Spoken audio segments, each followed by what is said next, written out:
একদিন ওই রাজদরবারের একজন মন্ত্রী আসছে, এবার ওই রাজার একজন এমপি সাহেব, তার চোখে সমস্যা, সে আসছে, এসে বলছে যে আমার এই চোখে সমস্যা, আমার চোখটাকে ভালো করার দরকার, তোমার কাছে কোনো ওষুধ আছে নাকি? সে বলছে যে আপনি আল্লাহর প্রতি ঈমান নিয়ে আসেন, আমি আল্লাহর কাছে দোয়া করব, আপনি ভালো হয়ে যান। এবার সে আলহামদুলিল্লাহ ঈমান নিয়ে আনলো এবং সে ভালো হয়ে গেল। এই ভালো হয়ে যাওয়ার পরের দিন যখন সে আবার ওই পার্লামেন্টে গিয়েছে আর কি, ওদের তৎকালীন রাজদরবারে, এবার রাজা ওকে দেখে বলছে যে তোমার তো চোখ অন্ধ ছিল, কিভাবে শেফা লাভ করলো? সে বলে না কিভাবে শেফা লাভ করলো, সে বলতে চাচ্ছে না, কারণ সে আজ করছে যে বললে সমস্যা হবে। এক পর্যায়ে তাকে খুবই পিটুনি দেওয়া হচ্ছে, রিমান্ডে নিয়ে গিয়ে কঠিন মাইট দেওয়া হচ্ছে। এক পর্যায়ে সে মারের যন্ত্রণা সহ্য করতে না পারে বলে ফেললো যে ওই বাচ্চা, তার কাছে গিয়ে আমি আরোগ্য লাভ করেছি এবং সে আমাকে বলেছে যে তার রবের প্রতি ঈমান নিয়ে আসতে, তাহলে আমি শেফা লাভ করব। এই বাচ্চা এখন বলছে ফেরাউনের মতো যে আয়না রব্বুকুমুল আ'লা, আমি তো তোমাদের রব। নমরুদের মতো আমি তো তোমাদের রব, ঠিক আছে, আমি ছাড়া তোমাদের কে রব আছে? আমি তো জানি না যে আমি ছাড়া তোমাদের কোনো ইলাহ আছে। এবার এই লোকটাকে হত্যা করা হলো, এই এমপি সাহেবকে হত্যা করা হলো, বিকজ সে ঈমান নিয়ে আসে। এবার সেই বালককে ডেকে আনা হচ্ছে, বলা হচ্ছে বলো তুমি নাকি তোমার রবের নাম দিয়ে মানুষের ট্রিটমেন্ট করা শুরু করেছো? তখন সেই বালক বলছে হ্যাঁ, আমি এক আল্লাহর প্রতি বিশ্বাস করি এবং তার রাসূলের প্রতি বিশ্বাস করি, তার প্রেরিত আসমানি কিতাবে বিশ্বাস করি। এখন রাজা বলছে আমি ছাড়া তোমাদের কোনো ইলাহ আছে আমি তো জানি না। এই সৈন্যবাহিনী শোনো, এই বালককে ধরো, ধরে নিয়ে গিয়ে উঁচু পাহাড়ে নিয়ে যাও, ওখান থেকে ফেলে দাও। কথা বুঝতে পারছেন? এবার তাকে নিয়ে যাওয়া হলো, ক্রস ফায়ার দেওয়া হবে, এবার উপরে নেওয়া হয়েছে, একদম পাহাড়ের উপরে। এবার ওই বালক উপরে উঠে একটা দোয়া করছে, এই দোয়াটা সবাই শিখে নেন। ওই বালক উপরে উঠে দোয়া করছে আল্লাহুম্মা কফিনিহিম বিমা শি'তা, আল্লাহুম্মা কফিনিহিম বিমা শি'তা, আল্লাহুম্মা কফিনিহিম বিমা শি'তা। পাহাড় থরথর করে কাঁপা শুরু করলো এবং ওই সৈন্যবাহিনী পাহাড় থেকে পড়ে গেল, বালকের কিচ্ছু হলো না।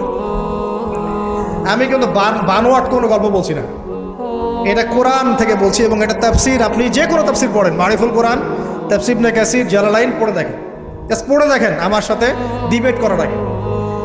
এবার সে বালক হেঁটে হেঁটে চলে আসলো রাজদরবারে। আবার কি ব্যাপার, তুমি মরো নাই? না, আল্লাহ আমাকে বাঁচিয়েছেন, আমার রব আমাকে বাঁচিয়েছেন।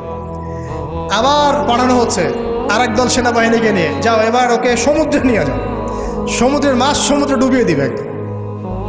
আবার সে ওখানে গিয়ে বলল আল্লাহুম্মা কফিনিহিম বিমা শি'তা, হে আল্লাহ, অর্থ হচ্ছে হে আল্লাহ, আমার বিপক্ষে যারা আছে আপনি যা দিয়ে ইচ্ছা ওদের বিরুদ্ধে আমাকে সাহায্য করেন। এবার ওই সমুদ্র উত্তাল হওয়া শুরু করলো এবং ওরা জাহাজ থেকে পড়ে গেল। এই বাচ্চা সেফলি আবার চলে আসলো রাজদরবারে, বিশ্বাস করছেন না? চলে আসলো।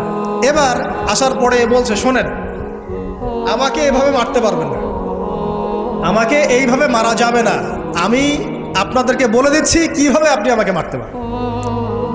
তো বাচ্চা বলছে কিভাবে মারতে পারবো বলো? তখন সেই বাচ্চাটা বলছে যে আপনি সমস্ত এলাকার মানুষকে এক জায়গায় জড়ো করবেন, মানে পুরো নেশনের যত মানুষ সবাইকে একটা মাঠে নিয়ে আসবেন, মাঠের মাঝখানে একটা গাছ রোপণ করবেন বা একটা কিছু স্তম্ভ নির্মাণ করবেন, সেখানে আমাকে বেঁধে ফেলবেন। বেঁধে ফেলার পরে আমার এই ধনুক থেকে একটা তীর বের করবেন, তীর বের করে আপনি নিজ হাতে এই তীরটাকে নিশানা দিবেন, দিয়ে বলবেন বিসমিল্লাহ আল্লাহর নামে, বিসমিল্লাহ আল্লাহর নামে, বিসমিল্লাহি রব্বি হাযাল গোলাম বলে ছুড়বেন।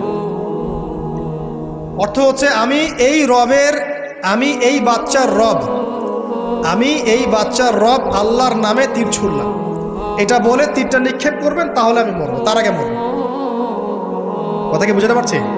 এবার তাই করা হলো, সমস্ত এলাকার মানুষকে এখানে জড়ো করা হলো।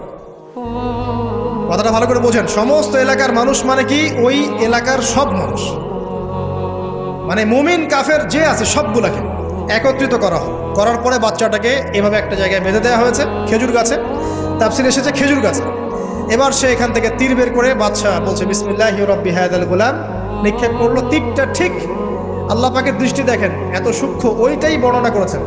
তীরটা ঠিক বাচ্চার এই জায়গায় লেগেছে, এই যে মাথার এখান থেকে লেগে এদিকে বের হয়ে গেছে। ছেলেটার বাচ্চা ওই বাচ্চা ছেলেটার এই যে কপালের এই পার থেকে এই পার পর্যন্ত তীর চলে গেল এবং বাচ্চাটা শহীদ হয়ে গেল আলহামদুলিল্লাহ।